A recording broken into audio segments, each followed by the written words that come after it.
সাদামাটা আর সহজ সরল স্বভাবের আরিভু দীর্ঘ ৩৫ বছর যাবৎ তার একটাই স্বপ্ন, নম্র ভদ্র সুশীল একটা মেয়েকে বিয়ে করে শান্তিতে জীবন কাটাবে। স্বপ্নের মেয়েকে পেয়েও যায়, কিন্তু বিয়ের রাতেই আরিভুর স্বপ্ন ভেঙে চুরমার হয়ে যায়। কারণ আরিভু যেমন চেয়েছিল মেয়েটা ঠিক তার উল্টো, ভীষণ জেদি আর রক্তটা স্বভাবের। তবে নম্র ভদ্র আরিভু ভেবে নেয় সে একতরফা ভালোবেসে অমর হবে, কিন্তু টুইস্ট আসে তখনই যখন মেয়েটা অন্য একটা ছেলের সাথে সম্পর্কে জড়িয়ে যায়। কিন্তু আরিভু নিজের সবটুকু ভালোবাসা উজাড় করে দিয়ে স্ত্রীর মন পাওয়ার চেষ্টা করতেই থাকে। তবে যার মনে অন্য কেউ বাসা বেঁধেছে, আরিভু হাজারো চেষ্টা করেও কি সেখানে জায়গা পাবে? শেষমেশ তাদের বিয়েটা টিকবে তো? এমনই এক রোমান্টিক কমেডিতে ভরা গল্প নিয়ে আজ এক্সপ্লেইন করব সম্প্রতি মুক্তিপ্রাপ্ত মুভি রোমিও। আজকের গল্পে এটা নিশ্চিত আপনার মন যে কোনো কারণে খারাপ হোক না কেন, হাসতে হাসতে খাট থেকে পড়ে মন ভালো না হয়ে পারবেই না। তবে শেষে কিন্তু চোখে পানিও এনে দিবে। এতগুলো ইমোশনাল ধকলের জন্য প্রস্তুত তো? সালটা ১৯৯৯। আশেপাশে একের পর এক বোম ব্লাস্ট হচ্ছে, যে যার যার যান নিয়ে কোনো রকমে ছুটে পালাচ্ছে। এই ভিড়ের মাঝে ছোট্ট একটা ছেলে হন্যে হয়ে জননী নামের কাউকে খুঁজছে, কিন্তু এই দাঙ্গা হাঙ্গামায় কোথাও জননী নেই। হঠাৎই জননীর সাথে কাটানোর সুন্দর মুহূর্তগুলো ছেলেটার চোখের সামনে ভাসতে থাকে, আর হঠাৎ আগুনের এক ফুলকি তার দিকে ছুটে আসে।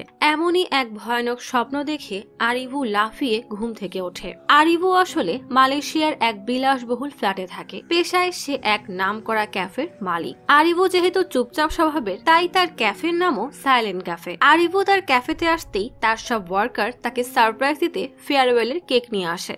আজ শেষ দিনের মতো ক্যাফেতে খাবার সার্ভ করে আরিভু সবার থেকে বিদায় গিফট নিয়ে বের হয়ে হাঁটতে শুরু করে। হাঁটতে হাঁটতে সেই পুরনো গলিতে আসে, যেখানের এক লোকাল রেস্টুরেন্টে সাধারণ এক ওয়েটার হিসাবে সে কাজ করত। সারাদিন রেস্টুরেন্টে কাজ করে দিন শেষে সব পরিষ্কার করে রেস্টুরেন্টের ফ্লোরেই ঘুমিয়ে যেত।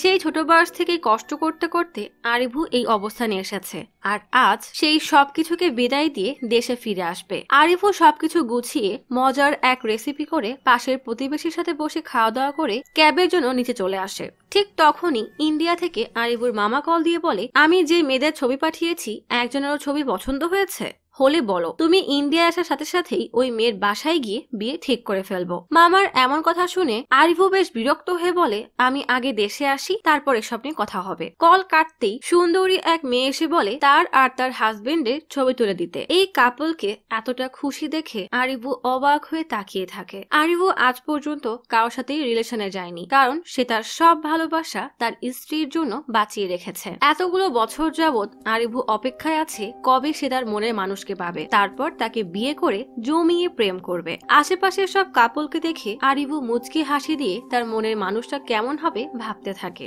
এসব ভাবতে ভাবতেই আরিভু ইন্ডিয়ায় তার বাবা মায়ের কাছে তেনকাশিতে পৌঁছে যায়। এত বছর পর ছেলেকে দেখে বাবা মা অনেক খুশি। বাবা মা আর মামা মিলে আরিভুকে নিয়ে মন্দিরে আসে। আরিভু গোসল শেষ করে উঠে আসতেই মায়ের জড়াজড়িতে মামা এসে আরিভুকে বলে, আরে ভাগ্নে, ৩৫ বছর হয়ে গেল, আর কতদিন এমন সিঙ্গেল থাকবে? তুমি শুধু একবার বলো কার ছবি পছন্দ হয়েছে, আগামী সপ্তাহেই তোমার বিয়ে দিয়ে দিব। আরিভু বলে, এটা কি কোনো বোর্ড এক্সাম যে আমি একটা অপশন বেছে নিব আর পাশ করব? ওই ছবির কাউকে দেখেই আমি ভালোবাসা অনুভব করতে পারিনি, তাহলে বিয়ে কেন করব? বাবা মা আরিভুর এমন কথা শুনে বিরক্ত হয়ে বলে, এভাবে ভালোবাসা অনুভব করা যায় নাকি? বিয়ে করে তারপর তোর স্ত্রীর সাথে ভালোবাসা অনুভব করে নিস। আর এই দেখ, তোর মাকে তোর দাদা পছন্দ করেছিল, বিয়ের পর একে অপরকে ভালোবেসে আমরা এতদিন সংসার করছি, তুইও এমন কর। আরিভু বলে, আচ্ছা বাবা, তুমি যখন ক্লাস 10-এ পড়তে তখন তোমার ক্লাসমেট পুন্নিকে দেখে তোমার কেমন লাগতো মনে আছে? পুন্নির কথা শুনে মা তেরে এসে বলে, এই পুন্নিকে? হ্যাঁ। আরিভু বলে,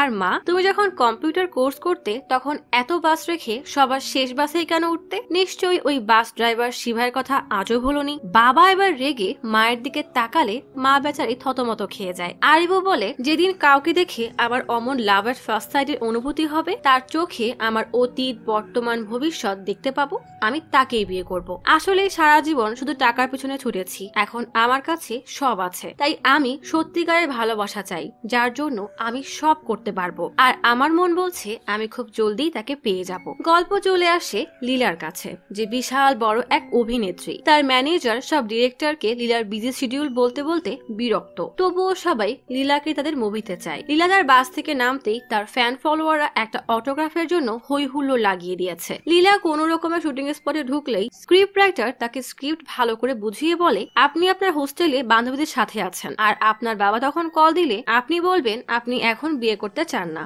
আপনি অভিনয় করে বড় অভিনেত্রী হতে চান। লীলাও স্ক্রিপ্ট অনুযায়ী অভিনয় শুরু করে দেয়। কাঁদতে কাঁদতে বাবাকে বলে, বাবা আমি এখন বিয়ে করব না, আমি অনেক বড় অভিনেত্রী হতে চাই। মনে আছে ছোটবেলায় আমি টিভি দেখলে তুমি এসে আমাকে কিভাবে মারতে, তখন মনে হতো আমি টিভির মধ্যেই ঢুকে যাই, যেন তুমি আমাকে না মারতে পারো, দয়া করে আমাকে বোঝার চেষ্টা করো। হঠাৎই লীলা প্রচুর ভয় পেয়ে বলে, দয়া করে মাকে মেরো না, এতে মায়ের কোনো দোষ নেই। আসলে দূরে দাঁড়িয়ে সামনের মেয়েটাকে অভিনয় করতে দেখে তার জায়গায় এতক্ষণ নিজেকে লীলা কল্পনা করছিল। তবে মজার বিষয় হলো এই স্ক্রিপ্টের সাথে লীলার জীবন পুরোটাই মিলে গেছে। লীলা ডিরেক্টরকে ডেকে হাই বললে ডিরেক্টর লীলাকে ডেকে বলে, তোমাকে এই মুভিতে সুযোগ দেওয়ার কথা থাকলেও প্রডিউসার বলেছে তার মেয়েকে এই মুভির নায়িকা না বানালে টাকা দিবে না। ডিরেক্টরের এমন কথা শুনে লীলার প্রচুর মন খারাপ হয়ে যায়, তাই সে তার দুই বন্ধুকে কল দেয় যারা বর্তমানে ওয়েডিং ফটোশুট করে কোন রকমে আয় করছে। লীলা বলে, তোরা এখনই ড্রিঙ্কস এর ব্যবস্থা কর। ব্যাস, দুই বন্ধু তাই করে। রাতে লীলা ড্রিঙ্কস করে মাতাল হয়ে বলে, আমরা চারজন এই কেমন জীবন কাটাচ্ছি।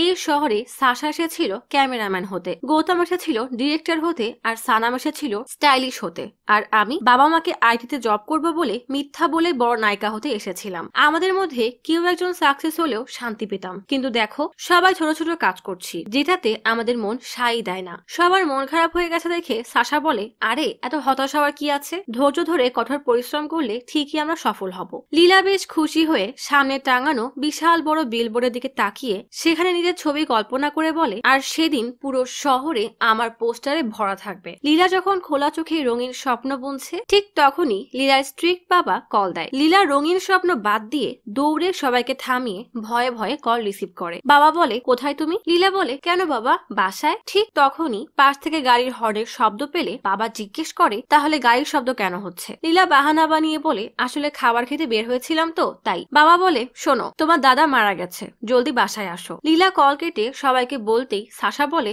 বাহ, তোর বাবা কি আদেও মানুষ? তার বাবা মারা গেছে আর সে সেই শোকের মধ্যেও শুনতে পাচ্ছে তোর পাশে গাড়ির আওয়াজ। নিশ্চয়ই বুঝতে পেরেছেন লীলার বাবা কতটা স্ট্রিক্ট। সানাম বলে, নাও এবার গেট আপ বদলে লক্ষ্মী আর সংস্কারী মেয়েটি হয়ে বাসায় যাও। পরের দিন সকালে আরিভু তার বাবা মায়ের সাথে মরা বাড়িতে মালা নিয়ে পৌঁছে যায়। আসলে লীলার বাবা আর আরিভুর বাবা খুব ভালো বন্ধু। আরিভু মালা নিয়ে লীলার দাদাকে পড়াতে গেলে দেখে কিছু লোক ঢোল বাজিয়ে নাচছে। আসলে এটা এখানকার রীতি। যাই হোক, আরিভু লীলার দাদাকে মালা পড়াতে গেলে হঠাৎ একটা সুন্দর হাত এসে আরিভুকে আটকে দেয়। আরিভু মুখটা বাড়িয়ে মেয়েটার চেহারা দেখতে গিয়ে অন্য এক দুনিয়ায় হারিয়ে যায়। দাদাকে মালা পরানোর কথা কি আর তার মনে আছে? লীলার দিকে হা করে তাকিয়ে থাকে, আর ব্যাকগ্রাউন্ডে মানে আরিভুর মনে সুরের বন্যা বয়ে যাচ্ছে। লীলা ততক্ষণে দাদার গলার আগের মালাগুলো সরিয়ে নিয়ে যায় যেন আরিভু নতুন মালা পরাতে পারে। আরিভু হা হয়ে তখনও লীলাকে দেখে একদম স্ট্যাচু হয়ে দাঁড়িয়ে আছে। লীলা ইশারায় বলে, খাবার খেয়ে যাবেন। আরিভুর মা লীলার মাকে সান্ত্বনা দিতে গিয়ে দেখে তার ছেলে স্ট্যাচু হয়ে দাঁড়িয়ে লীলার দিকে ভ্যাবলার মতো তাকিয়ে আছে। মা বিরক্ত হয়ে চিৎকার করে ডাকে, কিন্তু কে শোনে কার কথা? আরিভু দাদার নিষ্প্রাণ মুখের দিকে তাকিয়ে চোখ বুঝতেই দেখে সে আর লীলা বিয়ের মণ্ডপে পৌঁছে গেছে। লীলা অনেক খুশি। আরিভু মঙ্গলসূত্র পরিয়ে তাকে নিজের করে নেয়। শুরু হয়ে যায় তাদের লাল নীল সংসার, আর ছোটখাটো খুনসুটিতে বৈবাহিক জীবন ভালোই কাটছে। কয়েকদিন পর একটা না দুইটা যমজ মেয়েও হয়ে গেছে। মেয়েরা বড় হয়ে স্কুলে যাওয়া শুরু করেছে, আর কয়েকদিনে তারা বড় হয়ে তাদের বিয়েও হয়ে যাচ্ছে, এমনকি তাদের নাতিপুতিও হয়ে গেছে।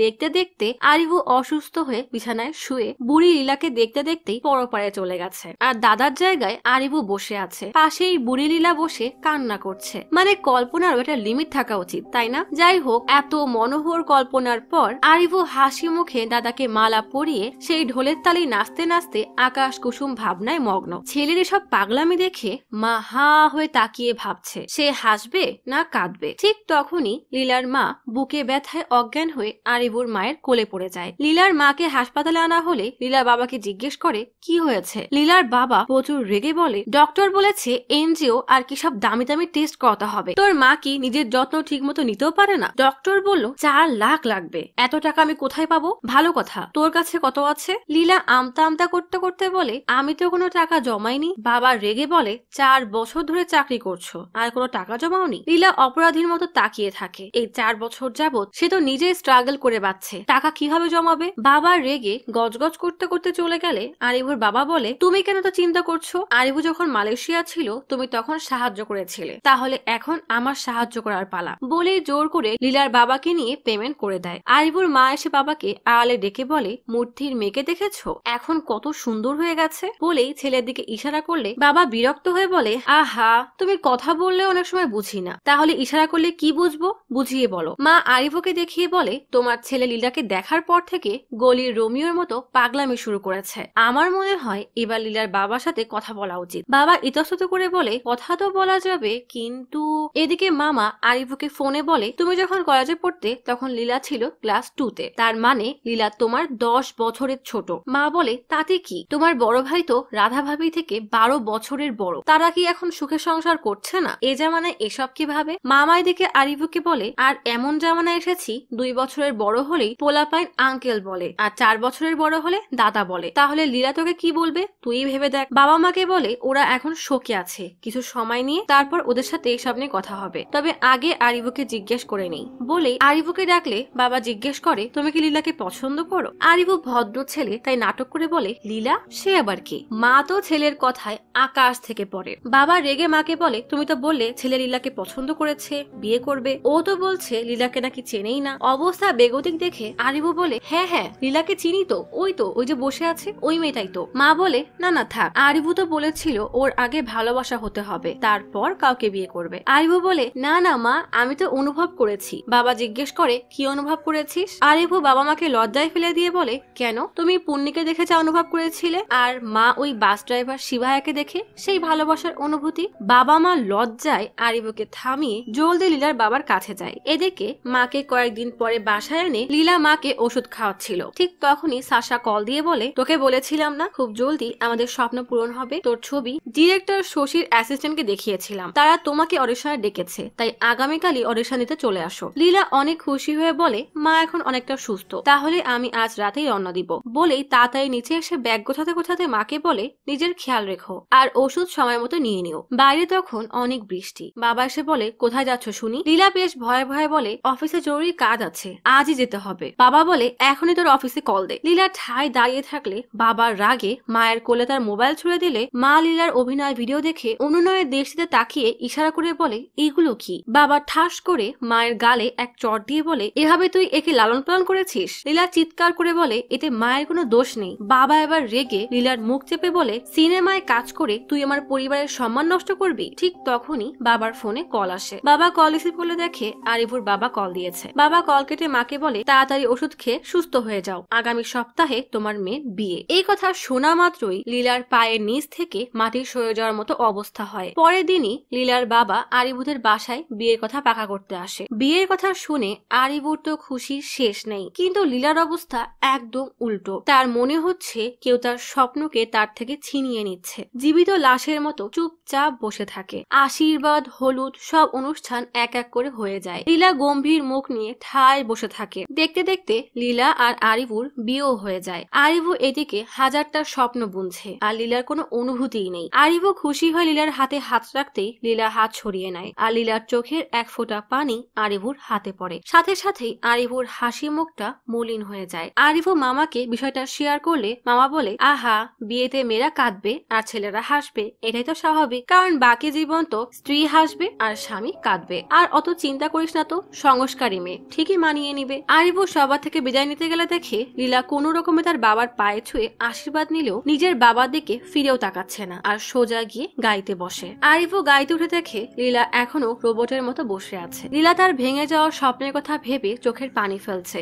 এদিকে লীলাকে গম্ভীর দেখে আরিভু বেশ চিন্তায় আছে। গাড়ি চেন্নাইতে আসতেই লীলার বন্ধুরা গাড়ি থামিয়ে হুড়মুড় করে গাইতে উঠে পড়ে। কেবলই বেচারা আরিভুর চোখ একটু লেগে এসেছিল। হঠাৎ পাশে লীলার বদলে এত মানুষ দেখে ঘাবড়ে জিজ্ঞেস করে, ভাই আপনারা কারা? লীলার বান্ধবী সানাম বলে, চিন্তা করবেন না, আমরা লীলার বন্ধু। আরিভু দেখে লীলা গিয়ে সামনে সিটে সিটে বসেছে। গাড়ি এসে আরিভুর চেন্নাইয়ের বাড়ির সামনে থামে। লীলা নিজের মতো গাড়ি থেকে নেমে গেলে আরিভুও কোনো রকমে গাড়ি থেকে নেমে লীলার পিছু যেতে যেতে বলে, এই বাড়িটা অনেক কষ্ট করে খুঁজে বের করেছি, তোমার পছন্দ অনুযায়ী সব সাজিয়েছি। এটা ভেবে রাগ করো না যে তোমাকে কেন আগে এসব বলতে বলতেই দুজনে বাড়ির দরজার কাছে আসে। আরিভু চাবি বের করে দরজা খুলে দিলে লীলা আগের মতোই গম্ভীর ভাবে ভেতরে চলে যায়। আরিভু বলে, তুমি এমন একটা বাসা চাইতে যেখানে শুট করা যাবে, তাই না? লীলা কিছু না বলে বাড়ির চারদিকটা দেখতে থাকে। বাড়ির ঠিক মাঝখানেই একটা বড় উঠান আর তার চারপাশে সবগুলো ঘর। লীলার বন্ধুরাও নিজেদের ব্যাগ বস্কা নিয়ে ভেতরে চলে আসে। আরিভু অবাক হয়ে বলে,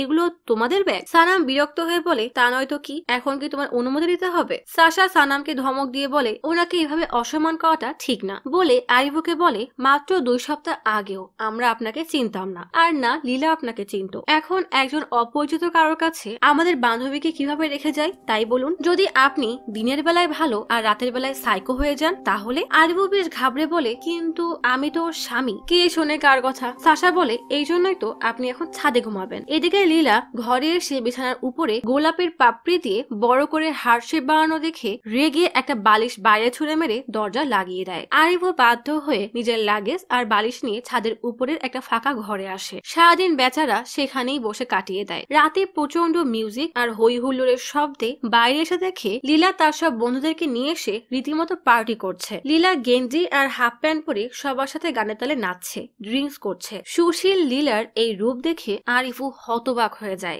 আরিভু ঘরে এসে মামাকে বলে, লীলা এখানে একদম অন্য কেউ হয়ে গেছে। মামা অবাক হয়ে বলে, কেন, কি হয়েছে? ওর উপরে কি আত্মা ভর করেছে? আরিভু শখের মধ্যেই বলে, জানি না মামা, বলেই কল কেটে দেয়। লীলার সারা রাত পাগলের মতো নাচে। গল্প চলে আসে সেদিন যখন লীলার বাসায় বিয়ের আয়োজন শুরু হয়ে গেছে। লীলা আরিভুর একটা ছবি গৌতমকে সেন্ড করে সবার চোখের আড়ালে গৌতমকে কল করে। লীলার ফোন পেয়ে গৌতম লাউড স্পিকারে দিয়ে সবাইকে শোনায়। লীলা বলে, আমি এই বিয়ে করতে পারবো না, আমি আজ রাতেই পালাবো, তা না হলে গলায় দড়ি দিব। না না, আসলে আমি মরবো কেন, আমি তো হিরোইন হব। গৌতম বলে, আমার মনে হয় তোর বিয়েটা করা উচিত, কারণ তোর বাবা তোকে নায়িকা হতে দিবে না, আর না চেন্নাইতে আসতে দিবে। আর আমি ছবিটা দেখেছি, এই লোকটাকে ইনোসেন্ট মনে হচ্ছে। এর সাথে বিয়ে ভেঙে গেলে তোর বাবা আবার তোর জন্য ছেড়ে দেখা শুরু করবে, আর সে যদি তোর বাবার মতো হয় তখন কি করবি? গৌতমের কথা মতো প্ল্যান অনুযায়ী আশীর্বাদের দিন লীলা আরিভুর সাথে আলাদা করে কথা বলে জানায়, আমি বিয়ের পর চেন্নাইতে থাকবো। আরিভু তো এক কথায় রাজি। গৌতম বলেছিল, গৌতমের প্ল্যান অনুযায়ী আরিভু যদি এক কথায় রাজি হয়ে যায় তার মানে সে লীলার জন্য সবকিছু করতে পারবে। লীলা অবাক হয়ে গেলে আরিভু হেসে বলে, আমার মালয়েশিয়ায় নিজের বাড়ি আর ফার্ম আছে, সেটা দেখাশোনা করার লোক পেয়ে গেলেই আমরা চেন্নাইতে থাকবো। গৌতম লীলাকে বলেছিল, বিয়ে করে চেন্নাই চলে আয়, আর বাকিটা আমরা সামলাবো, যে ও যেন তোর ধারে কাছেও আসতে না পারে। পরের দিন সকালে লীলা আর তার বন্ধুরা ড্রিঙ্কস করার জন্য বেহুশের মতো উঠানে পড়ে পড়ে ঘুমাচ্ছে। লীলা কোনো মতে ঘুম থেকে উঠে দেখে আরিভু হাসি মুখে ঘটিতে কিছু একটা নিয়ে সারা বাড়ি ছিটাচ্ছে। আরিভু এবার লীলার বন্ধুদের উপর সেটা ছিটালেই সাশা লাফিয়ে উঠে লীলাকে বলে, আমাকে পানি দিচ্ছ কেন? লীলার ইশারায় আরিভুকে দেখালে আরিভু সবাইকে গুড মর্নিং বলে নিজের মতো করে পুরো বাড়িতে সেই পানি ছিটাতে থাকে। সাশা মুখ থেকে কিছুটা পানি নিয়ে টেস্ট করে দেখে বলে, এটা কি গোলাপ জল? আরিভু এগিয়ে এসে বলে, তোমাদের কি ক্ষুধা লেগেছে? সাশা নির্লজ্জের মতো হেসে বলে, হ্যাঁ, আসলে কাল রাতে অনেক ড্রিঙ্কস করেছি তো। আরিভু হাতের ঘটিটা গৌতমের হাতে দিয়ে বলে, এটা আসলে গরুর পি। বলেই আরিভু রান্নাঘরের দিকে চলে যায়। সবাই তো ঘৃণায় ছিছি করে ওঠে। গৌতম রেগে বলে, আমরা তো ভেবেছিলাম কাল রাতের পর ও আমাদের সাথে আর কথাই বলবে না, কিন্তু ও তো বেশ সুন্দর করে কথা বলছে। তাদের কথার মাঝেই আরিভু সবার জন্য বাদামের শরবত নিয়ে আসে। সবাই এমন আপ্যায়নে অবাক হয়ে যায়। সবাই গ্লাস নিলেও লীলার রাগ দেখিয়ে সেখান থেকে চলে যায়। কিছুক্ষণ পর লীলার 3 বন্ধু ফ্রেশ হয়ে খাবার টেবিলে আসতে দেখে আরিভু তাদের জন্য অনেক মজার মজার নাস্তা বানিয়েছে। দেরি না করেই সবাই খেতে বসে যায়। আরিভু পরম যত্নে সবাইকে খাবার বেড়ে দিচ্ছে। সাশা বলে, বাড়ি ছেড়ে আসার পর থেকে কেউ আমাদেরকে এত যত্ন করে খাবার খাওয়ায়নি। কথায় কথায় সানাম আরিভুকে ভাই বলে ডাকলে আরিভু বলে, তুমি আমাকে এখন থেকে ভাই বলে ডাকতে পারো। এদিকে লীলা নিজের ঘর থেকে বেরিয়ে সবাইকে এমন আয়েশ করে খেতে দেখে রেগে যায়। সাশা ইশারায় তাকে ডাকলে লীলা রাগি চোখে তাকালে সাশা বেচারার বিষুম লেগে যায়। আরিভু পানি এগিয়ে দিলে সাশা সহ বাকিরা দাঁড়িয়ে বলে, আমাদের কিন্তু ও খুব বকবে। কিছুক্ষণ পর লীলার সামনে 3 জন মাথা নিচু করে দাঁড়িয়ে আছে। লীলা রাগি চোখে তাকিয়ে বলে, এসব কি হচ্ছে? সানাম সহ বাকিরা বলে, আসলে বহুদিন পর বাড়ির খাবার পেয়ে লোভ সামলাতে পারিনি। এদিকে আরিভু আরাম করে টেবিলে খেতে বসে গেছে। লীলা রেগে বলে, তোরা এখানে এসেছিলি যেন ওই লোকটা আমার কাছে না আসতে পারে, কিন্তু তোদের দেখে মনে হচ্ছে তোদের ব্যবহার করে ও আমার আরো কাছে আসবে। যা, এখনই বের হয়ে যা। সবাই বাধ্য হয়ে হয়ে মুখ কালো করে আরিভু থেকে বিদায় নিয়ে নিজেদের ব্যাগপত্র গুছিয়ে বেরিয়ে যায়। লীলাও বের হতে গেলে আরিভু ডাক দিয়ে বলে, আমি বিয়ের দিন থেকেই সব খেয়াল করছি, তোমার কোনো সমস্যা থাকলে আমাকে বলতে পারো, আমি সমাধান করব। লীলা রেগে বলে, এই বিয়েটাই একটা সমস্যা, আমি নায়িকা হতে এসেছিলাম, এখন বাবার থেকে বাঁচতে আপনাকে বিয়ে করেছি, আমার মনে হয় আমাদের ডিভোর্স নিয়ে নেওয়া উচিত বলে লীলার রাগ দেখিয়ে বেরিয়ে যায়। লীলা সেটে গিয়ে গৌতমের সাথে দেখা করে। গৌতম বলে, ও যদি তোর বাবাকে বলে দেয় তখন কি হবে ভেবেছিস? লীলা বলে, সেটা আমি দেখে নিব, মাত্র একদিন হয়েছে, তাতেই আমি ওই লোকটার নাটক সহ্য করতে পারছি না, ওসব বাদ দে, এই কাজে কত টাকা পাবো? গৌতম বলে, 8,000 টাকা। লীলার রাগ দেখিয়ে বলে, আমার 10,000 চাই। এদিকে আরিবুর মামা চেন্নাইতে এসে লীলার ব্যাপারে সব শুনে রেগে বলে, তোর ওকে এভাবে যেতে দেওয়াটা ঠিক হয়নি। আরিবু বলে, ও অনেক ইনোসেন্ট, ওকে দেখে মনে হয় ওর উপরে যেন নিজের স্বপ্ন পূরণ করার একটা বোঝা আছে। আমি ওর কথা শুনে সেটা বুঝতে পেরেছি, বাধ্য হয়ে বাবা মায়ের সাপোর্ট না পেয়ে একটা অচেনা মানুষকে বিয়ে করেছে। ও বলেছে ও আমার জীবন নষ্ট করতে চায় না, আর এটাই আমার ভালো লেগেছে। মামা বলে, আমার স্ত্রীর সাথে আমার বয়সের পার্থক্য মাত্র 1 বছর, আর তোদের 10 বছর, অনেক বেশি। আরিবু বলে, এই জন্যই আমি ওর উপরে রাগ দেখাতে পারি না, আমি ওকে ভালোবেসে ফেলেছি। মামা বলে, কিন্তু ও তোকে পছন্দ করে না। আরিবু বলে, ও যে আমাকে পছন্দ করবে এমন কিছু আমি এখনো করিনি। মামা বিরক্ত হয়ে বলে, ও ডিভোর্স চায়। আরিবু বেশ খোশ মেজাজে বলে, তো কি, দিয়ে দিব ডিভোর্স, কিন্তু তারপরও আমার কাছে এখনো 6 মাস সময় আছে, ততদিন আমি ওকে ভালোবেসেই যাব। এখন আমার স্ত্রীকে পটানোর একটা আইডিয়া দাও। রাতে মামা আর আরিবু দা লাভার বাড়ি এসেছে। বাড়ির ম্যানেজার বিক্রম বাড়ি আসার সবাইকে লাভ নিয়ে বেশ কিছু বাণী শুনিয়ে সবাইকে বাড়ি ওয়েলকাম জানায়। আরিবু চিন্তায় ডুবে শেষ, আর ড্রিঙ্কস করে মামার অবস্থা খারাপ। মামাকে এই অবস্থায় দেখে আরিবু বিরক্ত হয়ে গেলে মামা গ্লাস দেখিয়ে বলে, আসলে সব এর দোষ, আমরা যেন কি নিয়ে আলোচনা করছিলাম? আরিবু নিচু গলায় বলে, কিভাবে আমি আমার স্ত্রীকে পটাবো। এমন কথা শুনে মামা লাফিয়ে বলে, তোমার লজ্জা করে না? নিজের স্ত্রীকে পটানোর আইডিয়া চাচ্ছ?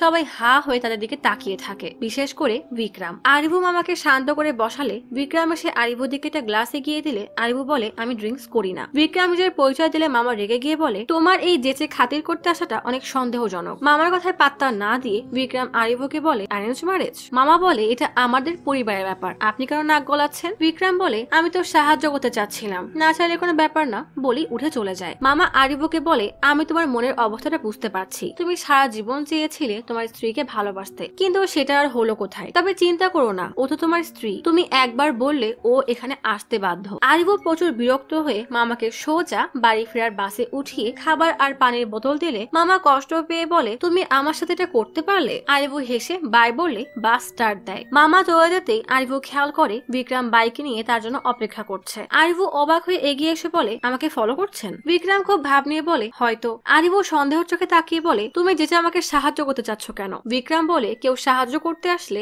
এত প্রশ্ন করো, তোমরাই আবার মানুষের মনুষ্যত্ব নিয়ে কথা বলো। আরিবু আর কিছু না ভেবে সোজা বাইকে উঠে পড়ে। বাড়ি বসে আরিবু বিক্রমকে লীলার ব্যাপারে সব এক নিঃশ্বাসে বলে গেলে বিক্রম আরিবুকে পানি খেতে দিয়ে বেশ গম্ভীর হয়ে বলে, এটা কোনো ব্যাপারই না। বিক্রম জিজ্ঞেস করে, তোমার ইনস্টাগ্রাম বা ফেসবুক আছে? আরিবু বোকা বোকা হাসি দিয়ে বলে, আমি আসলে সোশ্যাল মিডিয়ায় নেই। বিক্রম বিরক্ত হয়ে বলে, বাটন মোবাইল ব্যবহার করো নাকি? আরিবু বলে, না না, একদম লেটেস্টটা ব্যবহার করি। বলেই নিজের ফোন বের করতে গেলে বিক্রম থামিয়ে দিয়ে নিজের ফোন বের করে বলে, নামটা যেন কি বলেছিলে? আরিবু বলে, লীলা। এদিকে লীলা একটা ইডলির অ্যাড শুট করতে এসেছে, যেটা ডিরেক্টর গৌতম। যতবারই শুট করতে যাচ্ছে ততবারই লীলার মনে হচ্ছে তার পাশে দাঁড়িয়ে থাকা লোকটা আসলে আরিবু। বারবার কাট করতে বলে প্রডিউসার বিরক্ত হয়ে গৌতমকে ডেকে বলে, এই মেয়েকে তুমি এনেছিলে তাই না? ও কি আদেও অভিনয় জানে? এক্ষুনি চেঞ্জ করো। এদিকে বিক্রম আর আরিবু মিলে সোশ্যাল মিডিয়ায় লীলার কিছু ভিডিও দেখছে। বিক্রম বলে, ও অনেক ভালো অভিনয় করে, শুধু সুযোগ পাচ্ছে না। আরিবুকে লীলার দিকে হা হয়ে তাকিয়ে থাকতে দেখে বিক্রম বিরক্ত হয়ে বলে, লীলাকে কল করো আর ফোনটা লাউড স্পিকারে দাও। আরিবু বিক্রমের কথা মতো তাই করে। লীলা সেটের কোনায় দাঁড়িয়ে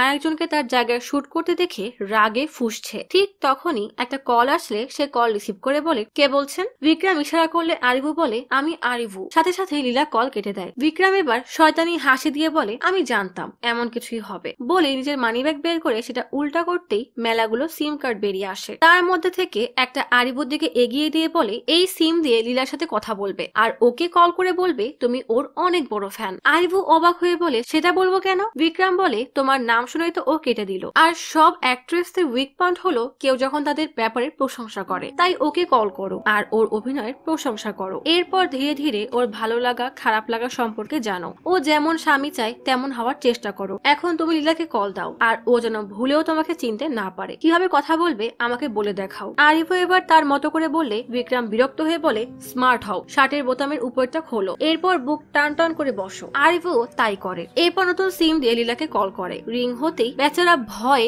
কল কেটে বলে, আমার ভয় লাগছে, ও যদি আমার ভয়েস চিনতে পারে। বিক্রম বিরক্ত হয়ে বলে, তুমি এই প্রথম ওর সাথে 1 সেকেন্ডেরও কম সময় কথা বলেছো, ও কিভাবে তোমার ভয়েস চিনবে? তারপরও আরিফুর ভয় না কাটলে আরিফুর ফোনে একটা অ্যাপ ডাউনলোড করে দিয়ে বলে, এটা দিয়ে কথা বললে লীলা তোমার আসল ভয়েস শুনতে পাবে না। আরিফু আবারও লীলাকে কল করে। লীলা কল রিসিভ করতে আরিফু আবারও ঘাবড়ে যায়। নিজের কি নাম বলবে ভেবে না পেয়ে বিক্রমের নেম প্লেট দেখে বলে, আমার নাম বিক্রম, আমি অনেকদিন ধরেই আপনাকে ফলো করি, আমি আপনার কোনো রিলসও মিস করি না, এমনকি আপনার শেষ টামটাম গানের রিলটাও আমার বেশ ভালো লেগেছে। এবার আরিফু আবল তাবল কথা বলা শুরু করলে বিক্রম কল মিউট করে বলে, এসব কি বলছো? যে করেই হোক ওকে ইমপ্রেস করতেই হবে। এবার আরিফু নিজের শার্টের বোতাম লাগিয়ে বেশ জোশের সাথেই মন থেকে লীলার প্রশংসা করে। লীলা কোনো উত্তর না দিয়ে কল কেটে দেয়। বেচারা আরিফুর মনটাই খারাপ হয়ে যায়। রাতে আরিফু বাসায় ফিরে দেখে লীলা উঠানে বসে আছে। আরিফুকে আসতে দেখে রাগ দেখিয়ে নিজের ঘরে চলে যায়। কিছুক্ষণ পরে আরিফু খেয়াল করে লীলা সে নতুন নম্বরে কল দিচ্ছে। খুশি হয়ে দৌড়ে ছাদে চলে এসে কল রিসিভ করে বলে,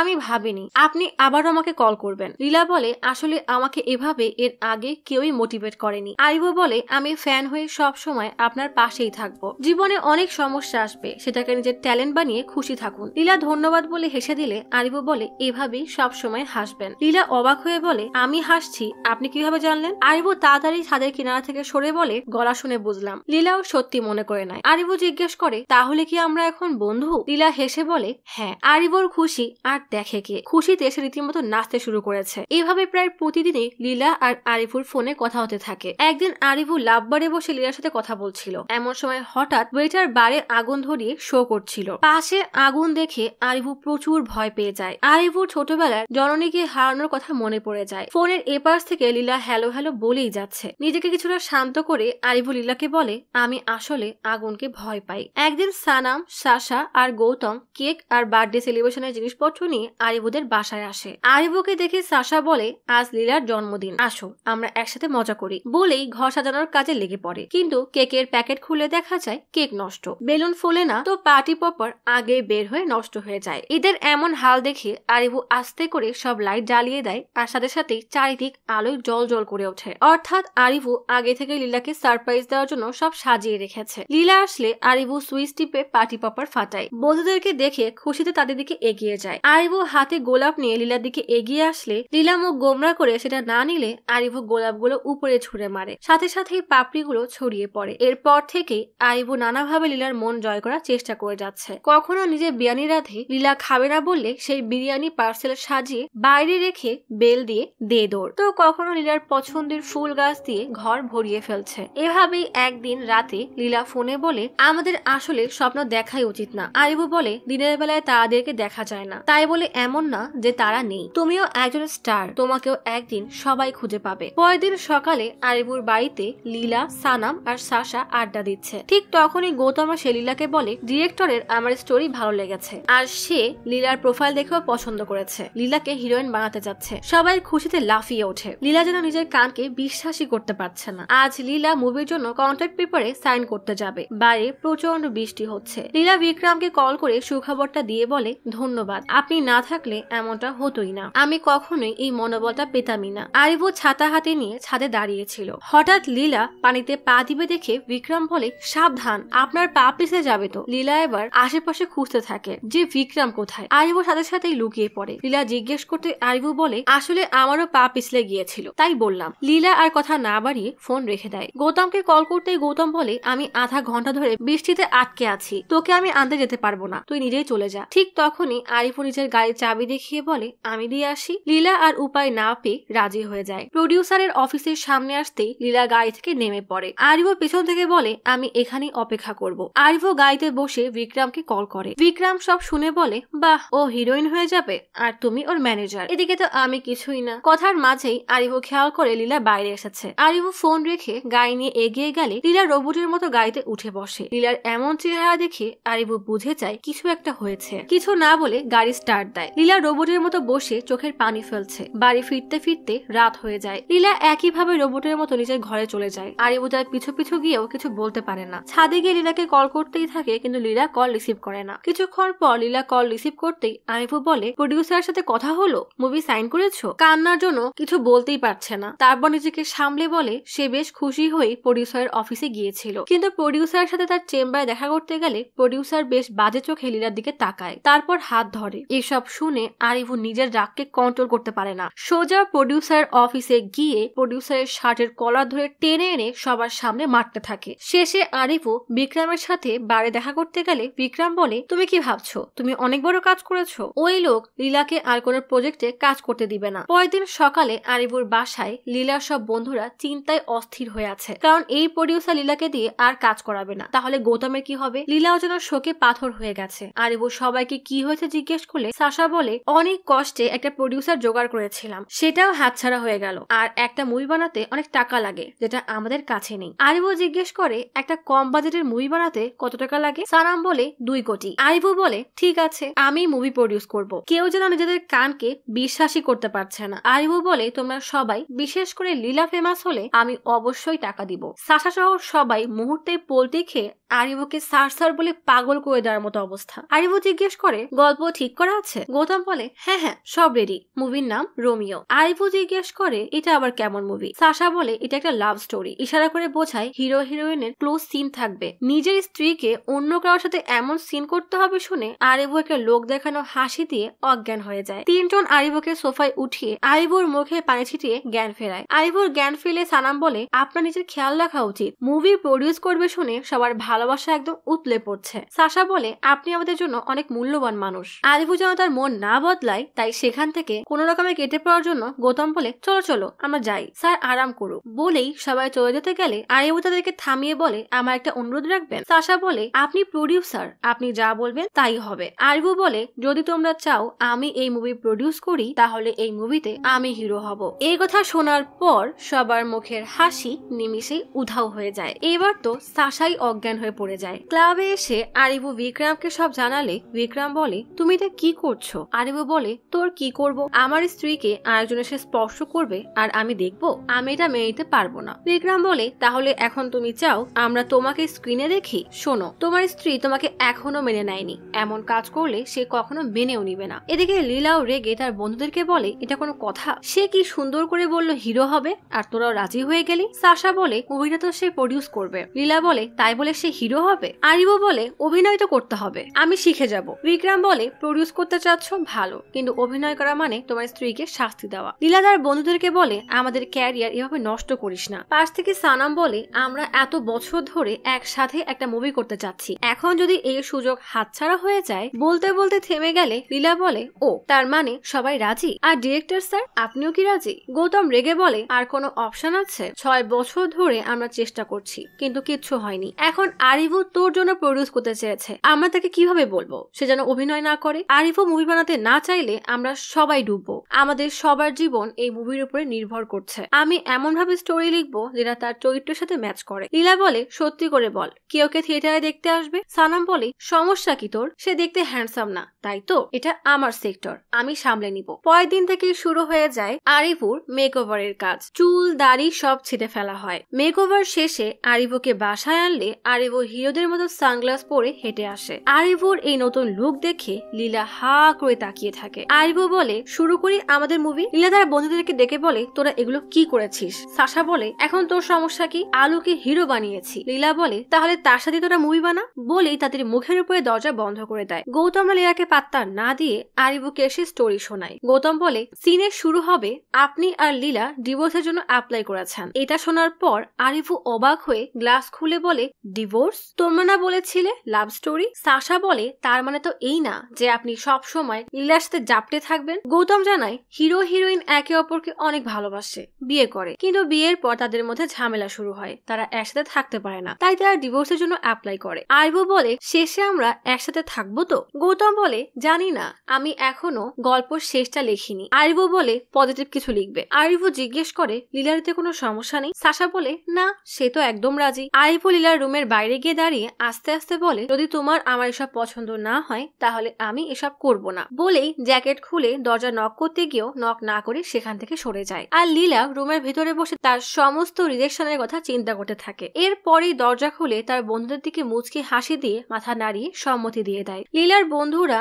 আর আরিভু অনেক খুশি হয়ে যায়। পরের দিন সকালে আরিভুর মামা বাসায় এসে দেখে আরিভু টেবিলে বসে হাতে বিষ নিয়ে ফোনে বলছে, আমাদের পরিবার আমাদের ডিভোর্স মেনে নিতে পারবে না, তাই এটাই শেষ উপায়। মামা দৌড়ে এসে আরিভুর হাত থেকে বোতল কেড়ে নিয়ে বলে, আমি আর একটু দেরি করে আসলেই কি হয়ে যেত, তুই কি এই জন্য আমাকে কল করে ডেকেছিস? ঠিক তখনই পাশ থেকে গৌতম বলে, আরে কে আপনি? সবকিছু ভালোই হচ্ছিল, নষ্ট করে দিলেন। আরিভু তার মামাকে বলে, আমি মুভির প্র্যাকটিস করছিলাম, লীলা এই মুভির নায়িকা। আঙ্কেল বলে, তোর বাস্তব জীবন তো নষ্ট করেছে, এখন সিনেমাতেও সবার জীবন নষ্ট করবে? আরিভু বলে, তুমি কি ভালো কথা বলতে পারো না? মামা জিজ্ঞেস করে, মুভির হিরোকে? আরিভু লাজুক লাজুক হাসি দিয়ে বলে, আমি এই সিনেমার হিরো। মামা অবাক হয়ে জিজ্ঞেস করে, এই মুভির প্রডিউসারকে, যে তোর মতো মানুষকে নায়ক বানিয়েছে? আরিভু বলে, আরে সেটাও তো আমি, আর তুমি এখন থেকে এই মুভির ম্যানেজার, সব টাকা পয়সার বিষয়গুলো তুমি দেখবে। এই কথা শোনার পর মামা হতবম্ব হয়ে চেয়ারে বসে পড়ে। প্র্যাকটিসের ডে 1 আরিভু সবাইকে তার এক বাংলোতে আনে, যেখানে শুটিং এর সেট করা হবে। সেট হয়ে গেলে সবকিছু ভালোই চলছিল।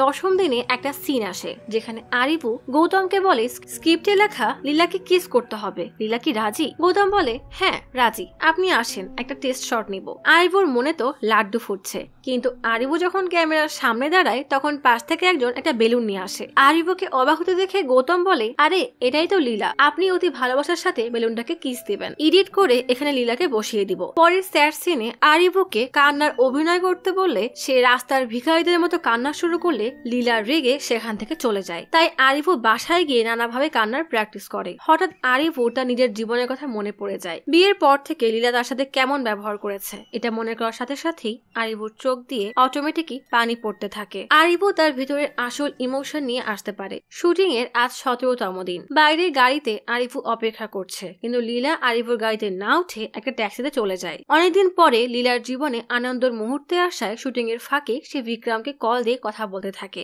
আজকে 28তম দিন। কাপুল ফটোশুটের জন্য পৌঁছতে বললে আরিভু এতটাই দূরে দাঁড়ায় যে শুটিং স্পটে সবাই অতিষ্ঠ হয়ে যায়। গৌতম দুজনকে ডেকে এনে কিভাবে পৌঁছতে হবে সেটা দেখিয়ে দেওয়ার পরও আরিভু তা করতে পারে না। তাই গৌতম দীপিকা নামের একজন কাপল থেরাপিস্টকে ডেকে আনে। গৌতম বলে, ইনি তোমাদের কোচ, সে শিখাবে কিভাবে রোমান্টিক সিন করতে হয়। এই কথা শোনার পর আরিভুর মামা সাশাকে বলে, আমাদের টাকা এভাবে নষ্ট কেন করছো? রোমান্স তো রক্তে থাকে। সাশা বলে, না স্যার, এই জন্য তো শেখাচ্ছি। দীপিকা ডিরেকশন দেওয়া শুরু করে। যখনই জড়িয়ে ধরতে বলে আরিভু দূর থেকে চোখ বন্ধ করে হাত বাড়িয়ে দেয়, আর লীলা পাশে দাঁড়িয়ে থাকে। সাশা আরিভুর মামাকে বলে, দেখেছেন স্যার, রক্তে থাকে না। এমন দৃশ্য দেখে দীপিকা রেগে গৌতমকে বলে, এদের মধ্যে আমি কেন? পৃথিবীর কেউ কেমিস্ট্রি সৃষ্টি করতে পারবে না। লীলাকে জিজ্ঞেস করে, তোমার বয়ফ্রেন্ড রাগ করবে? আর আরিভু, আপনি কি আপনার স্ত্রীকে ভয় পাচ্ছেন? দীপিকা রেগে মেগে সেখান থেকে বের হয়ে যেতে গেলে মামা এসে বলে, ম্যাডাম, আপনি কি আমাকে শেখাতে পারবেন? দীপিকা রেগে মেগে সেখান থেকে চলে যায়। আরিভু একদিন স্ক্রিপ্ট পড়তে পড়তে দেখে তাতে লেখা হিরো হিরোইনকে চড় মারবে। এটা গৌতমের কাছে শুনতে গেলে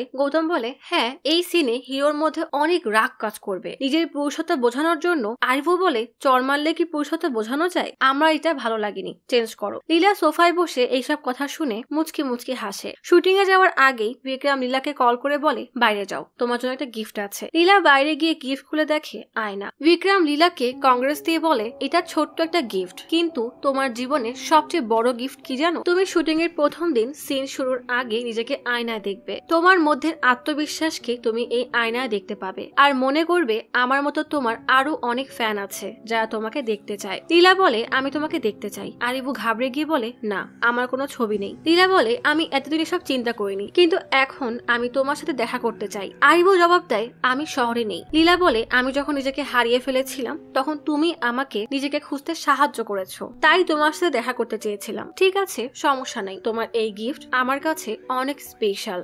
আরিভু বিক্রমকে সব জানালে বিক্রম বলে, আচ্ছা, আমরা ম্যানেজ করে নিব। কিন্তু আরিভুকে এত চিন্তায় দেখে বিক্রম জিজ্ঞেস করে, কি ভাবছো? আরিভু বলে, আমি তার জন্য এত কিছু করেছি, কিন্তু তারপরও সে বিক্রমের সাথে দেখা করতে চায় কেন? আমি তার সাথে বিক্রম হয়ে কথা বলেছি তাকে বোঝার জন্য, কিন্তু সময়ের সাথে সাথে আমি আমার ভালোবাসাও প্রকাশ করেছি বিক্রমের মাধ্যমে। বিক্রম বলে, তুমি কি বলতে চাও? লীলা বিক্রমকে পছন্দ করে? শোনো, বিক্রমকে আমি বানিয়েছি কারণ সে তোমার সাথে কথা বলতে চায়নি। চিন্তা করো না, বিক্রমের তো কোনো অস্তিত্বই নেই। আরিভু বলে সেটা আমি জানি, কিন্তু লীলার জন্য তো বিক্রম আছে। বিক্রম বলে তার জানার আগে বিক্রমকে মেরে ফেলো, কল দিলে রিসিভ করবে না। বিক্রমের কথা মতো লীলা কল দিলে আরিভু কল কেটে দেয়। শুটিং শুরুর আগে গৌতম আরিভুকে বলে, স্যার অনেক প্র্যাকটিস হয়েছে, আজকে প্রথম দিন ভালো করে অভিনয় করবেন। লাইট, ক্যামেরা আর অ্যাকশন। সিন শুরু হয়ে যায়। স্বামী স্ত্রী দুজনেই এক উকিলের কাছে গিয়েছে। উকিল তাদের ডিভোর্সের সবকিছু বলার পর জিজ্ঞেস করে, আপনারা আপনাদের সুন্দর মুহূর্তগুলো কাগজে লিখেছেন? লীলা বলে না। উকিল আরিভুকে জিজ্ঞেস করলে সে পকেট থেকে একটা কাগজ বের করে নিজের জীবনের থেকে অনুপ্রেরণা নিয়ে বেশ ভাবুক হয়ে বলে, আমি প্রথম যেদিন ওকে দেখেছিলাম সেদিনই মুগ্ধ হয়ে শুধু তাকিয়েই ছিলাম, আর ওর চোখে আমার অতীত, বর্তমান, ভবিষ্যৎ সব দেখে ফেলেছিলাম। এই কথা শুনে গৌতম কাট করে বলে, অনেক ভালো হয়েছে, কিন্তু স্ক্রিপ্ট অনুযায়ী বললে ভালো হয়। পোস্টার উদ্বোধনের দিন আরিভু এবং লীলার পরিবারও সেখানে আসে। মূর্তি আরিভুকে বলে, এসব কেন করছো?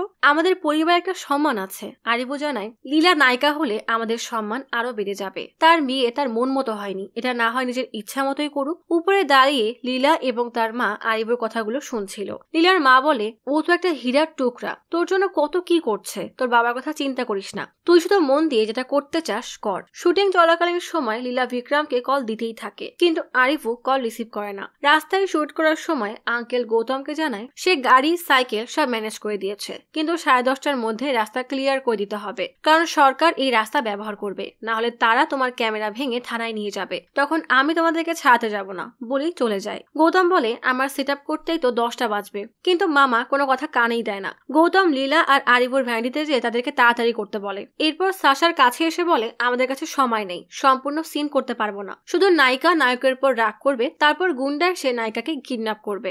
আরিভু হাঁটতে হাঁটতে স্ক্রিপ্ট বুঝতে গিয়ে হঠাৎ এক লোকের সাথে ধাক্কা খায়, যার হাতে ছিল লীলার সেই আয়না। আয়নাটা পড়ে গিয়ে ভেঙে গেলে আরিভু লীলার দিকে তাকিয়ে থাকে। লীলা চেয়ার ছেড়ে উঠে দাঁড়িয়ে সেই মুহূর্তের কথা মনে করে যখন সে এটা প্রথম দেখেছিল। আরিভু সরি বললে লীলা জোরে চিৎকার দিয়ে বলে, তুমি কি অন্ধ নাকি, দেখে হাঁটতে পারো না? গৌতম লীলাকে শান্ত করার জন্য বলে, একটা আয়নাই তো। লীলা বলে, এটা আমার জন্য কতটা দামি জানো? লীলা আয়না হাতে দিলে আরিভু অবাক দৃষ্টিতে লীলার দিকে তাকিয়ে থাকে। আরিভু লীলার এমন ব্যবহার দেখে ভীষণ কষ্ট পায়। এক স্পটে এসে গৌতম দুজনকে সিন বোঝায়। লীলাকে বলে, তুই এই দাগে এসে দাঁড়াবি, কিন্তু লীলা আনমনা হয়ে সেই আয়নার কথা চিন্তা করতে থাকে। গৌতম লীলাকে ডাক দিলে লীলা বলে, হ্যাঁ হ্যাঁ বুঝেছি। সিন শুরু হলে লীলা দাগে এসে দাঁড়ায় না, তাই আবারও রিটেক নিতে হয়, কিন্তু বারবার লীলার অন্যমনস্কতার কারণে রিটেক নিতে হচ্ছে। মামা এসে বলে 2 ঘন্টার সময় আছে। গৌতম সবকিছু তাড়াতাড়ি করার চেষ্টা করে, কিন্তু আয়না ভেঙে যাওয়ায় লীলা তার আত্মবিশ্বাস হারিয়ে ডায়লগও ভুলে যায়। সময় নেই দেখে গৌতম লীলার উপর রেগে গেলে আরিভু গৌতমকে পাশে নিয়ে গিয়ে বলে, ও ওর আত্মবিশ্বাস হারিয়ে ফেলেছে, তুমি ওকে উৎসাহ দাও, বলো যে বৃষ্টি হবে, কেউ মন থেকে চাইলেই বৃষ্টি হয়। আরিভুর এমন কথা বলার কারণ হলো লীলা তাকে একবার বলেছিল সে বৃষ্টি পছন্দ করে। গৌতম বলে, কি সব আবুল তাবুল বকছেন বলে লীলাকে বলে, আমার কাছে 30 মিনিট আছে, একটা শটে ক্লিয়ার টেক চাই। আবার রিটেক হলে এবার লীলা গল্পের নায়ক বিজয়ের জায়গায় বিক্রম বলে ওঠে। আরিভুর সন্দেহ সত্যিতে পরিণত হয়, লীলা বিক্রমকে ভালোবেসে ফেলেছে। আকাশে বিদ্যুৎ চমকে বৃষ্টি শুরু হয়। বুক ভরা কষ্ট নিয়ে আরিভু পাশে গিয়ে লীলাকে কল দিলে লীলা বলে, কোথায় ছিলে এতদিন, কত কল করেছে তোমাকে, তুমি আমার হিরো, আমার দুঃখের সময় তুমি একাই আমাকে সাপোর্ট করেছো, আজ যখন আমার স্বপ্ন পূরণ হচ্ছে তখনই তুমি নেই। আরিভু বলে, আমি কোনো বাহানা দিব না, কিন্তু এখন থেকে তুমি আমাকে সব সময় পাশে পাবে। বিক্রমের এমন কথা শুনে লীলা তার আত্মবিশ্বাস ফিরে পায়, কিন্তু আরিভু নিজের আত্মবিশ্বাস হারিয়ে ফেলে। আরিভু বিক্রমকে বলে, সবকিছু তো ভালোই চলছিল, তাহলে কেন তুমি বিক্রমের কথা বলতে গেলে?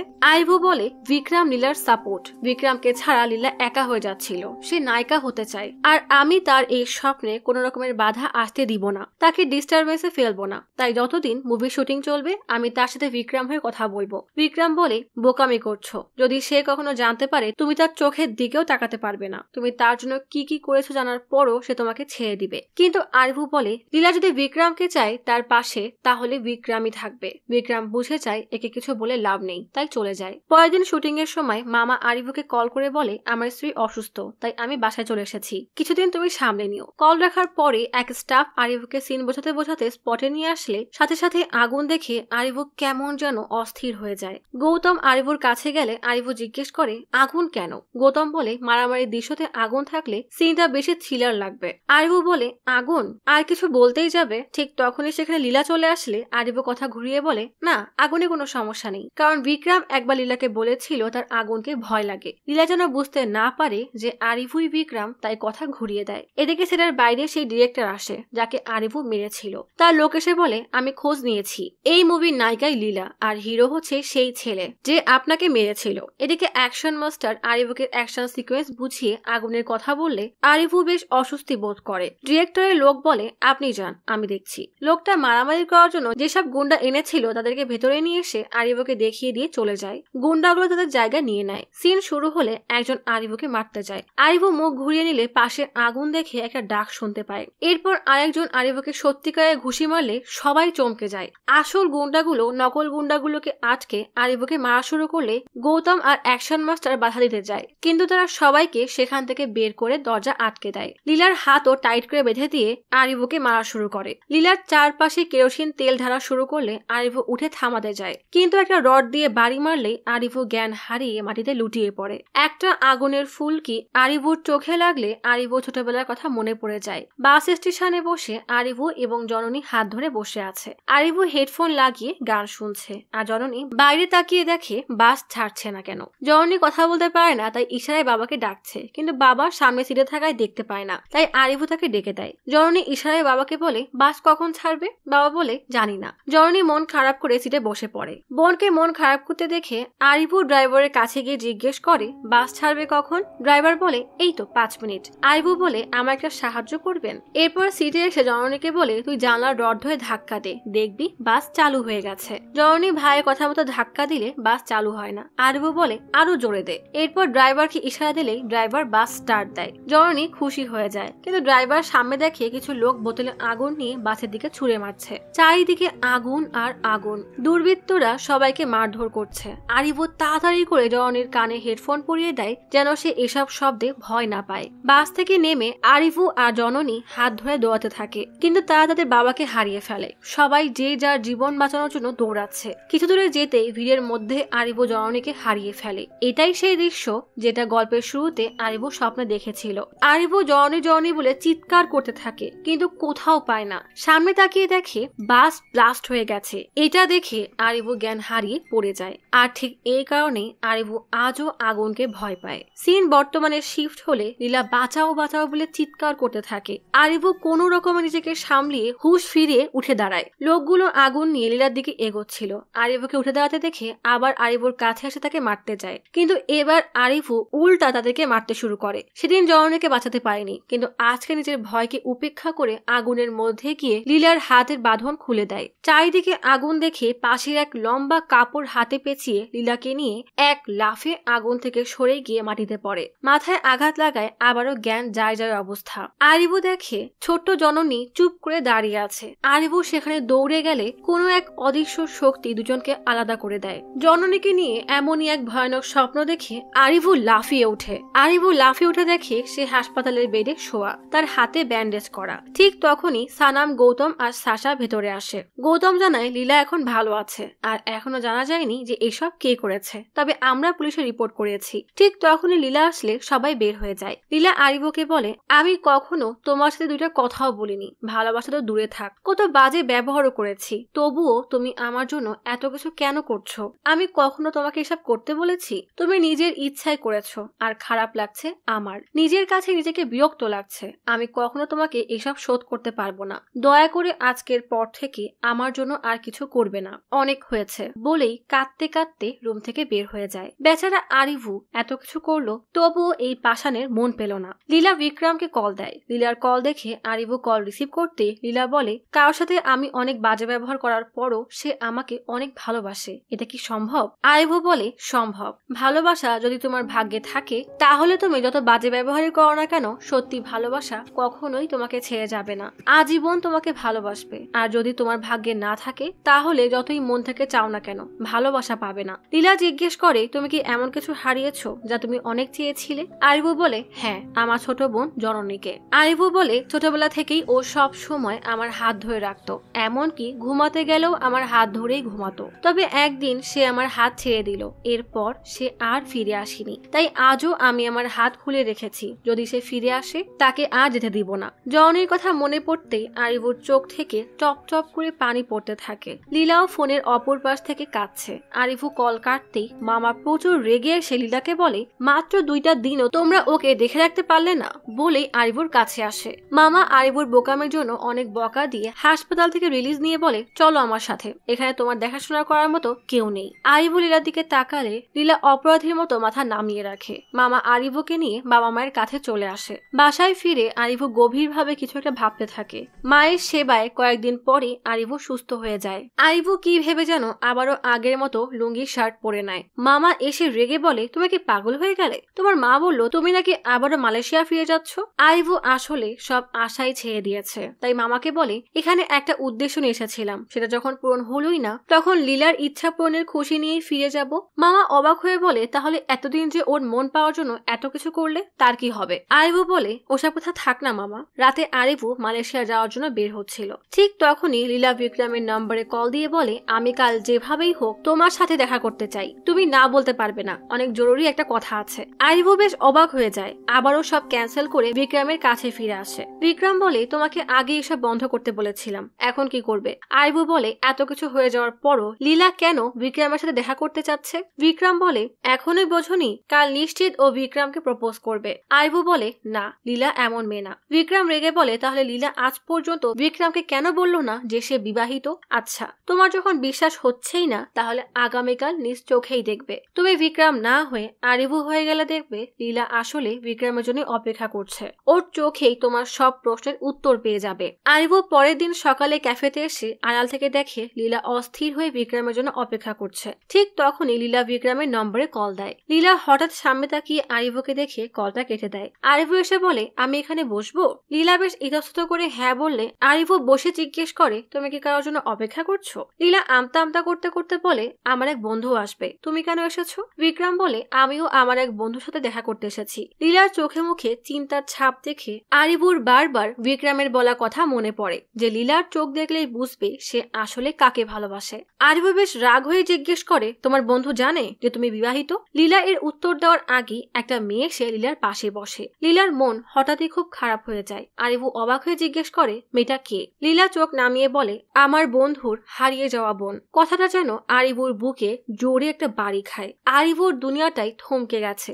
বারবার ছোটবেলার সেই স্মৃতিগুলোর কথা মনে পড়ছে। কোন রকমের সাহস জুগিয়ে পাশে তাকিয়ে এত বছর পরে জননীকে দেখে চোখ ছলছল করে ওঠে। হাতে তার সেই টেপ রেকর্ডার দেখে আরিভু বুঝে যায় এটাই তার হারিয়ে যাওয়া বোন জননী, যাকে হারানোর যন্ত্রণায় সে রোজ পড়ছে। কোন রকমের তালমাতাল হয়ে হেঁটে এক আড়ালে লুকিয়ে মুখ চেপে কাঁদতে কাঁদতে তাল সামলাতে না পেরে মাটিতে বসে বাচ্চাদের মতো কাঁদতে থাকে। নিজের মিথ্যার কারণে এত বছর পরে বোনকে পেয়েও কিছুই বলতে না পারার কষ্ট আরিভুকে কুড়ে কুড়ে খাচ্ছে। আরিভু তাড়াতাড়ি লীলাকে বিক্রমের নাম্বার দিয়ে কল করে বলে, আমি আজ আসতে পারবো না, আমাকে মাফ করে দিও বলেই ফোনটা ছুঁড়ে ফেলে। নিজেকে কোন রকমের শান্ত করে লীলার সামনে এসে বলে, সরি, হঠাৎ প্রচন্ড মাথা ব্যথার জন্য ওষুধ খেতে গিয়েছিলাম। তুমি তো বললে অনেক ছোট থাকতে হারিয়ে গিয়েছিল, তাহলে তুমি ওকে কিভাবে খুঁজে পেলে? লীলা চোখ নামিয়ে বলে, অনলাইনে একটা সংগঠন আছে যেখানে হারিয়ে যাওয়া কাউকে খোঁজ করলে ওরা খোঁজ বের করে দেয়। আমরা যখন জানাই বোবা একটা মেয়ে সেইলন থেকে হারিয়ে গিয়েছিল, তাই ওকে খোঁজা আরো সহজ হয়ে গেল।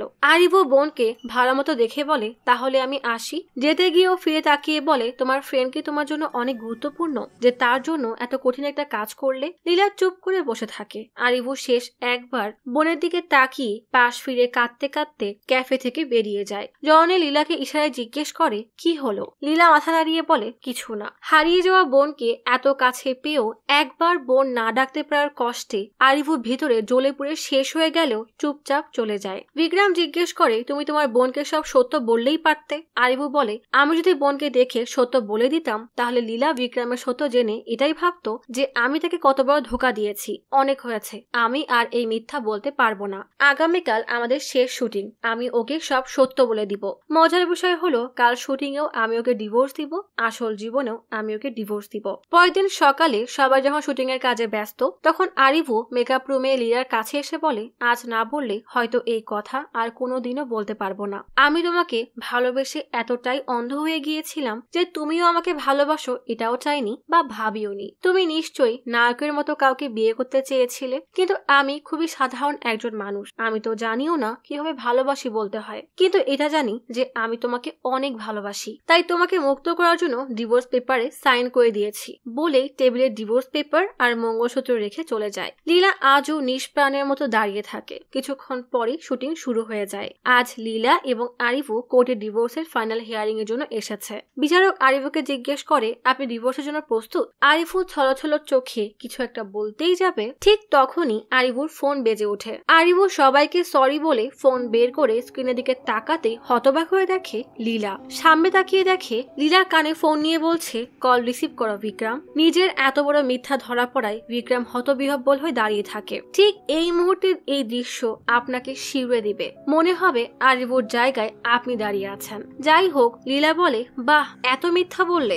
আসলে সেদিন হাসপাতালে মামা এসে লীলাকে বকা দিয়ে বলেছিল, তুমি জানতে না আরিফু আগুনকে ভয় পায়। লীলার মনে পড়ে যায় ফোনে বিক্রমও তাকে বলেছিল সে আগুনকে ভয় পায়। জলদি আরিফুর ক্যাবিনের বাইরের কাছ থেকে আরিফুকে দেখে বিক্রমের নাম্বারে কল দিতেই আরিফু কল রিসিভ করেছে দেখে লীলা যেন আকাশ থেকে পড়ে। লীলা আড়ালে লুকিয়ে পড়লে তার সবকিছু মনে পড়তে থাকে। সেদিন বিক্রম ফোনের অপর পাশ থেকে বলেছিল লীলা হাসছে। আরেকদিন বিরিয়ানি পছন্দ বলতেই পরের দিনে আরিফু বিরিয়ানি রান্না করে। সেদিন ডিরেক্টরের মিসবিহেভের কথা বলতেই আরিফু সেই ডিরেক্টরকে মেরে নিজেই ফিল্ম প্রডিউসে রাজি হয়ে যায়। এমনকি আগুনকে ভয় পাওয়া সত্ত্বেও লীলাকে বাঁচাতে আগুনের সাথে লড়ে যায়। লীলা বলে, সেদিন হাসপাতালেই বুঝে গিয়েছিলাম তুমিই বিক্রম। এতদিন ধরে তুমি আমাকে ধোকা দিয়েছো জেনে প্রচুর রাগ হয়েছিল, কিন্তু তার থেকেও বেশি রাগ কিভাবে হয়েছিল জানো? তুমি আমাকে এতটা নিঃস্বার্থভাবে ভালোবেসে গেলে। আর কত করবে আমার জন্য, কত সহ্য করবে? আমি ভেবে পাচ্ছিলাম না তোমার এই ভালোবাসার প্রতিদান আমি কিভাবে দিব। ঠিক তখনই তুমি বিক্রম সেজে তোমার হারিয়ে যাওয়া বোন জননীর কথা বলো। যেদিন তুমি আমাকে আগুন থেকে বাঁচিয়েছিলে সেদিন তুমি লীলা না, বরং জননী বলে আমার হাত টেনে নিয়েছিলে। আমি সিদ্ধান্ত নেই যেভাবেই হোক জননীকে খুঁজে বের করব। হ্যাঁ, তুমি ঠিকই ভাবছো আমি বিক্রমের জন্য না, বরং তোমার জন্য জননীকে খুঁজে বের করেছি। আমি ভেবেছিলাম তুমি জননীকে দেখলে সব সত্য বলে দিবে আর আমি তোমাকে আমার মনের কথা বলবো। কিন্তু যখন তুমি জিজ্ঞেস করলে আমার বন্ধু জানে কিনা যে আমি বিবাহিত, তখন আমি আর বলার কোনো ভাষা খুঁজে পাচ্ছিলাম না। হ্যাঁ, আমি স্বামী হিসাবে একজন হিরো চেয়েছিলাম, কিন্তু কোনো মেয়ের কাছে হিরোর মতো দেখতে হলেই স্বামী হিরো হয়ে যায় না, বরং স্বামী যখন স্ত্রীকে ভালোবেসে আগলে রাখে, মোটিভেট করে, তার জন্য সব করতে পারে, তখন স্ত্রীর চোখে স্বামী হিরো হয়ে যায়। আর তুমি তো বাস্তবেও আর সিনেমাতেও আমার জন্য সব করেছো। আমার স্বপ্নকে নিজের স্বপ্ন বানিয়ে সেটা পূরণ করতে সব করেছো। তাহলে তুমি কি হিরোর থেকে কোনো অংশে কম? বিক্রম আমাকে অন্ধকারে আলোর পথ দেখিয়েছে, আর আমার স্বামী আমার জন্য সব করতে পারে। তাই আমি এই দুনিয়ার সবচেয়ে ভাগ্যবতী স্ত্রী। অনেক ভালোবাসি, কিন্তু হিরোকে না, আর না বিক্রমকে, বরং আমার স্বামী আরিফুকে। বলে আরিফুকে শক্ত করে জড়িয়ে ধরে। আরিফু যেন চাঁদ হাতে পেয়েছে, তাই তার এখনো বিশ্বাস হচ্ছে না। আরিফু জিজ্ঞেস করে, তাহলে আমার ভালোবাসা একতরফা না? লীলা বলে, না। আরিফু বোকার মতো জিজ্ঞেস করে, তাহলে আমরা এখন কাপল? চোখে পানি কিন্তু মুখে হাসি নিয়ে লীলা বলে, হ্যাঁ পাগল। আরিফু কান্না করতে করতে লীলাকে জড়িয়ে ধরে। ফাইনালি লীলা আরিফুর স্ত্রী হয়ে গৃহপ্রবেশ করে। জননী এসে ভাইয়ের হাত ধরে কাঁদতে কাঁদতে ইশারায় বলে, সেদিন আমি তোমার হাত ছাড়তে চাইনি। বলেই কাঁদতে কাঁদতে ভাইকে জড়িয়ে ধরে। আরিফু আর লীলা জননীকে মা বাবার কাছে নিয়ে আসে। লীলা আর আরিফুর রোমিও মুভি দেখে সবাই অনেক প্রশংসা করে। ফাইনালি লীলার বাবাও তার ভুল বুঝতে পেরে মেয়ের কাছে ক্ষমা চায়। লীলা দেখে আরিফু অনেক দূরে দাঁড়িয়ে তার জন্য হাত তালি দিচ্ছে। লীলা দৌড়ে আরিফুকে জড়িয়ে সবাইকে জানিয়ে দেয় তার জীবনের আসল হিরো হচ্ছে আরিফু। এই যে আপুরা, তাহলে আপনাদের জীবনের হিরোর নাম কি বলতে ভুলবেন না কিন্তু। আজ তাহলে এখানেই চলে যাচ্ছি। শীঘ্রই ফিরবো নতুন অথবা পুরাতন ইউনিক কোনো মুভির গল্প নিয়ে। ফিরে আসা পর্যন্ত লাইক, কমেন্ট এবং সাবস্ক্রাইব করে অচিরার গপ্পসপের সাথেই থাকুন। পাশে থাকা বেল আইকনটি ক্লিক করে রাখুন। দেখা হবে পরের ভিডিওতে।